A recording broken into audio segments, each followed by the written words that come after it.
안녕하세요. 저희는 법무부 저스티스 서포터즈 난로입니다. 저는 난로의 신예담. 신세미입니다. 저희는 법무부 저스티스 서포터스 나가요. 노은경입니다. 와.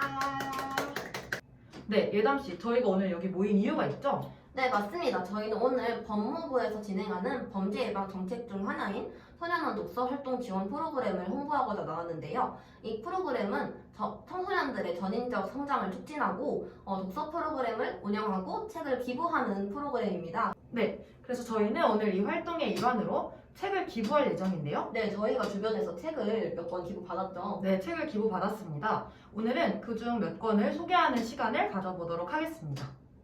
네, 예담씨 책 자주 읽으시나요? 자주 읽는 건 아닌데 좋아하죠? 네, 취미로 몇 장을 넘기는 정도. 네, 세미 씨는 그런 책 자주 읽으세요? 네, 저도 뭐 좋아합니다. 1년에 한 2권 정도 읽습니다. 많이 네. 읽으시네요. 네, 그러면 저희가 그 책을 좋아하는 저희가 한번 책을 소개를 해봐야겠죠? 네, 세미 씨 오늘 어떤 책 들고 오셨나요? 네, 제가 오늘 소개할 책은 청소년을 위한 꿈꾸는 다락방이라는 책입니다. 이 책 정말 좋은 책 아닌가요? 맞습니다.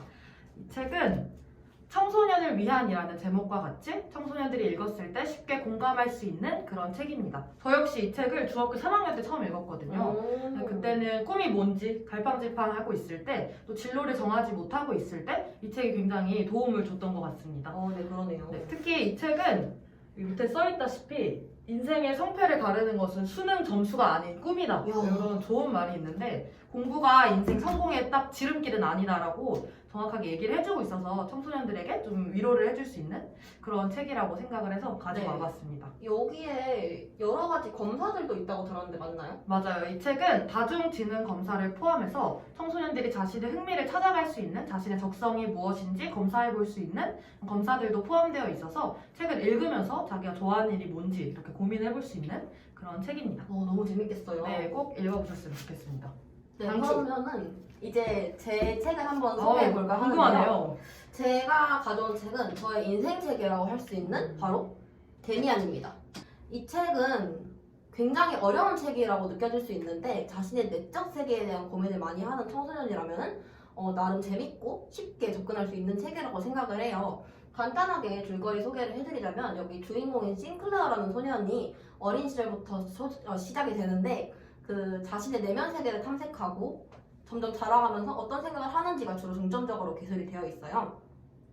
그래서 싱클레어가 아동기 시절에 착한 세계, 나쁜 세계를 구분지어서 자기는 착한 세계에 속한다고 생각을 하다가 어떤 나쁜 소년을 만나서 자기가 악의 세계에 빠졌다고 생각을 해요. 그러다가 이제 데미안이라는 소년을 만나갖고 이제 점점 더 고민이 깊어지는 그런 내용인데요. 책을 보면 자세히 알 수 있을 거예요. 네. 그리고 이제 여기서 정말 유명한 명언이 있는데요. 뭔가요? 그 새는 알을 깨고 나온다. 알은 세계다. 이건 비슷한 말이 있어요. 알을 깨고 나오기 위해서 새는 굉장한 노력을 해야 된다고 해요. 그래서 제가 이 책을 추천해 드리는 이유는 이제 자신의 내면 세계나 이제 굉장한 내적 고민을 하는 소년들이 이거 읽으면 정말 좋을 것 같다는 생각이 들었고요. 알을 깨기 위해서 노력한다는 점이 우리가 그러니까 미래를 위한 노력, 진로를 위한 노력을 한다는 점과 상당히 닮아있다는 생각이 들어서 이 책을 청소년들이 읽으면 정말 좋겠다라는 생각이 들어서 이 책을 오늘 소개하게 되었습니다. 맞아요. 책 내용을 들어보니까 어린 시절 읽은 책과 또 성인이 돼서 읽었을 때 느낌이 다를 것 같아요, 책이. 네, 진짜 다르더라고요. 제가 이 책을 중학교 2학년인가 3학년 때 읽었다가 최근에 다시 읽게 되었는데요. 그때랑 지금이랑 다가오는 점이 정말 다르더라고요. 이게 두고두고 곱씹을 수 있는 그런 책인 것 같습니다. 은경 씨는 요즘 책 많이 읽으시나요? 책 많이 읽으려고 노력합니다.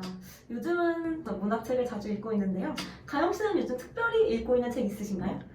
저는 요즘 똑똑해지려고 과학책을 읽고 있는데요. 그 중에서도 물리학 책을 읽고 있습니다.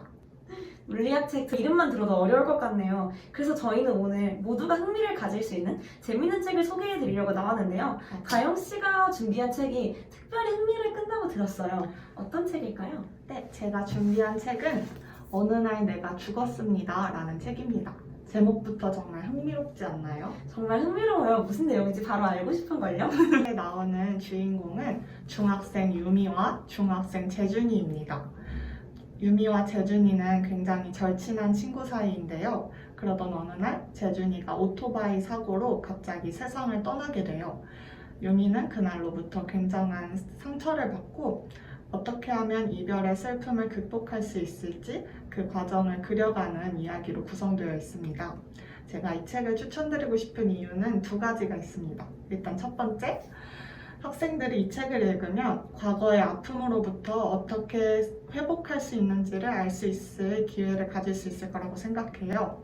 책을 읽으면서 유미가 했던 것처럼 과거의 과정사로부터 상처를 받았거나 아니면 친구 관계로부터 상처를 받았거나 아니면 의도치 않게 어떤 상실을 겪어서 상처를 받은 학생들은 이 책을 읽으면서 어떻게 하면 그러한 상처를 극복할 수 있을지를 알 수 있을 거라 생각해요. 사실 현대사회에서 학생들도 상실로 인해 많은 아픔을 겪잖아요. 그런 부분에 있어서 이 책이 굉장히 도움이 될 거라는 생각이 드네요. 두 번째 이유는 또 무엇일까요? 네, 그리고 두 번째 이유는 제목에서도 알 수 있듯이 이 책을 읽으면 죽음에 대해서 생각해 볼 수 있는 기회를 가질 수 있어요. 혹시 은경 씨는 살면서 죽음에 대해 생각하나요? 사실 저희가 아직 나이가 조금 어리다 보니 죽음이란 멀게 느껴지는 경향이 있어서 의식적으로 생각을 하진 않는 것 같아요. 가영 씨는 죽음이 뭐라고 생각하시나요? 저도 죽음에 대해서 생각을 해본 적이 없어요. 일단 죽음을 떠올리면 굉장히 무섭고 두려운 느낌이 강하기 때문에 그렇죠. 굳이 그것을 떠올리면서 살아가진 않는데요. 이 책을 읽으면 재준이는 항상 죽음을 생각을 하면서 살고 있던 친구라는 것을 알고 있습니다. 그래서 재준이는 죽음을 생각하기에 일상의 소중함을 더 크게 느끼고 하루하루를 더 알차게 꾸려나가려고 노력을 하는데요. 그러한 재준이의 태도를 통해서 우리도 죽음을 어떻게 생각하고 그러한 생각을 삶의 성실함으로 어떻게 연결시킬 수 있을지에 대해서 알 수 있을 기회가 될 것 같아요. 그래서는 명언을 소개해드릴까 하는데요. 재준이가 유미에게 하는 말이 있어요. 유미야, 난 네가 건강하기를 바래. 아픈 건 조금도 낭만적이지 않아. 죽는 거야말로 절대로 돌이킬 수 없지. 죽는 건 정말로 하나도 낭만적이지 않아 라고 말을 하는데 이러한 대사를 보면서 조금이라도 죽음에 대해서 생각하고 먼저 스스로 목숨을 끊고 싶어 했던 학생들이 있다면 이 말을 되새기면서 다시 한번 생각을 해보는 계기를 가졌으면 좋겠습니다. 가영 씨가 준비한 책이 우리에게 죽음이 무엇이라는 일깨워준다는 점에서 굉장히 의미가 있다고 생각을 해요. 철학자가 말했던 것처럼 인간은 죽음을 인식하면 죽음이 두렵고 그 때문에 그 앞에 더 의미 있는 삶을 살 수 있게 된다고 하죠. 이 책을 통해서 우리 모두 죽음이 무엇인지 다시 한번 생각해보는 시간을 가질 수 있었으면 좋겠네요. 네, 정말 좋은 책이었는데요. 그럼 은경 씨가 준비한 책도 소개해 주실래요? 제가 준비한 책은 우리 모두 잘 알고 있을 셰익스피어의 책인데요. 오셀로라는 책입니다. 다들 들어보신 적 있으신가요, 가영 씨? 네, 정말 많이 들어봤어요. 그러면 제가 오셀로의 줄거리를 먼저 간략하게 설명해 드리도록 할게요. 먼저 오셀로는 비극적인 사랑을 주제로 하고 있는 책이죠. 이 책의 주인공은 차별의 대상이었던 무어인 장교인 오셀로인데요. 오셀로는 베니스 문화와 사랑에 빠지게 됩니다. 그러나 이렇게 무어인 출신인 오셀로가 승승장구하는 게 마음에 들지 않았던 오셀로의 부하 이아고는 오셀로와 데스데모나 사이를 이간질하게 되는데요. 이아고 때문에 오셀로와 데스데모나 사이에 견고하던 그 사이에 금이 가게 됩니다. 어떻게 금이 가는지는 모두들 이 책을 읽으시면서 자세히 살펴보시면 더욱더 좋을 것 같아요.